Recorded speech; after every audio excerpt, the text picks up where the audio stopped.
In 1902, an archaeologist in Athens was sorting through corroded junk pulled from a shipwreck, and he noticed something that should not have been there. Cut into a lump of bronze, no bigger than a book, was a gear wheel. Precision teeth, 2,000 years old. Here is the problem. In 1902, every historian on Earth agreed the ancient Greeks had nothing like this. Gearing this precise was not supposed to appear for another 1400 years in the cathedral clocks of medieval Europe. A machine like this had no right to exist. It would take 120 years, 3 generations of scientists, and a CT scanner built for jet engines to work out what this thing actually was. The answer is stranger than anything they expected.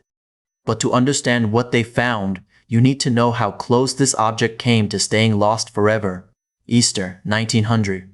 A crew of Greek sponge divers is blown off course by a storm and shelters beside a barren rock called Antikythera. When the wind dies, they do what sponge divers do. They dive. 45 meters down, diver Elias Stadiatis comes back up in a panic. He says the seabed is covered in bodies. Not bodies. Statues. Bronze and marble arms, legs and torsos, scattered across the remains of a massive cargo ship that sank around 60 BC, loaded with Greek luxury goods bound for Rome. It becomes the world's first major underwater archaeological excavation. Divers haul up treasure for months. One of them dies doing it. 2 more are paralyzed. The statues make headlines around the world. The corroded lumps of bronze do not. They go into crates at the National Archaeological Museum in Athens, and they sit there, ignored. Then one of those lumps cracks open as it dries. Inside is the gear wheel. The museum's archaeologist, Valerio Stais, suggests it might be some kind of astronomical instrument. The experts tell him that is impossible. The Greeks did not have gears. Case closed. So for 50 years, almost nobody looks at it again. The fragments wait in storage through 2 world wars, and the one man who guessed right dies without his answer. The man who finally looked was a British physicist named Derek de Solla Price. In the 1950s, he began studying the fragments seriously. Colleagues warned him he was wasting his career on a corroded curiosity. In the 1970s, he did something nobody had tried. Working with the Greek radiographer Charalambos Karakalos, he x-rayed the fragments. The films showed at least 27 hidden gears packed inside, with hand-cut teeth barely more than a millimeter wide. Nothing close to this complexity appears anywhere in the surviving record for the next 1,000 years. Price made a claim that nearly ended his credibility. This was not an ornament, he said. This was a machine for calculating the heavens. A mechanical computer, built before the birth of Christ. He also found something that gets overlooked. Crammed between the gears, etched into the bronze plates, were thousands of tiny Greek letters. Most were too corroded to read with the technology of his time. The machine was covered in writing. Hold that thought. Because what that writing says changes the whole story. In 2005, an international team brought an 8-ton CT scanner to Athens. The museum would not let the fragments leave the building, so the scanner came to them. X-ray tomography, the kind used to inspect jet turbine blades, sliced through the corrosion digitally, layer by layer. 82 fragments, at least 30 bronze gears. And on the front, a dial where a pointer carried a tiny ball, half silver and half black, that rotated as it moved, showing the phase of the moon on any date you chose. Past or future. Turn the hand crank and the whole sky moves. The position of the sun, the position of the moon, the 5 planets the Greeks knew. A spiral dial on the back tracks the 19-year calendar cycle. Another follows the Saros cycle and predicts eclipses down to the month, with inscriptions noting the expected color of the eclipse. There's even a small dial that counts down to the next Olympic Games, and one gear made the engineers genuinely uncomfortable. The moon does not move across our sky at a constant speed because its orbit is not a perfect circle. The Greeks knew. They modeled it. One gear rides on another, connected by a pin sliding in a slot, mounted off-center, a mechanical approximation of an elliptical orbit. That trick does not reappear in any surviving machine for well over 1,000 years. Now, that writing.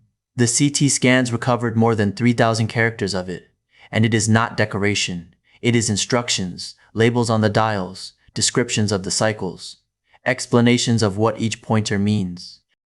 The Antikythera mechanism shipped with a built-in user manual. Think about what that implies. You do not engrave instructions on the only copy you will ever make. Manuals exist because the person using the machine is not the person who built it.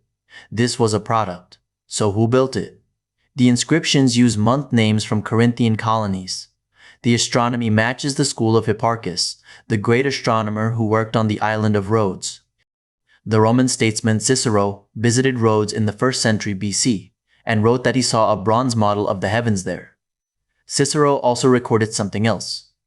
When the Roman general Marcellus sacked Syracuse in 212 BC, he took a single prize for himself, a device that tracked the sun, the moon, and the planets.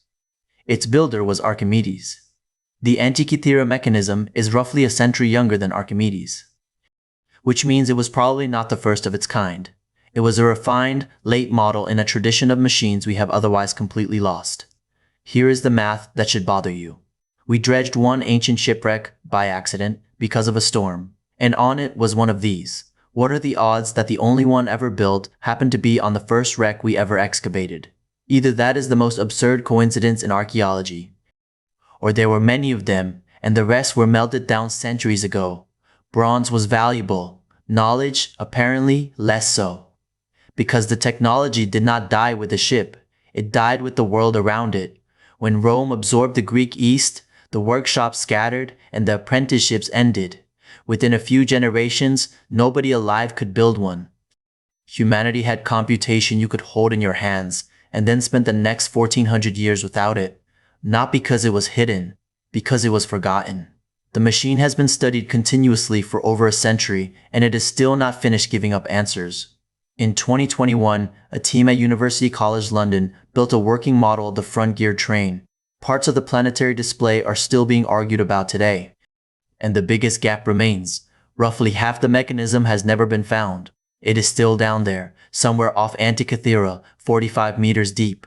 So the lump of bronze in Athens is not just the world's oldest known computer. It is proof that history is not a straight line of progress. It is a series of fires, and someone has to carry the flame, or it goes out for 1,000 years. And before you ask the obvious question, no, it is not aliens. It is worse than aliens. It is us.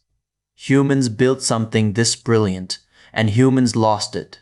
The machine in the glass case keeps one last secret anyway.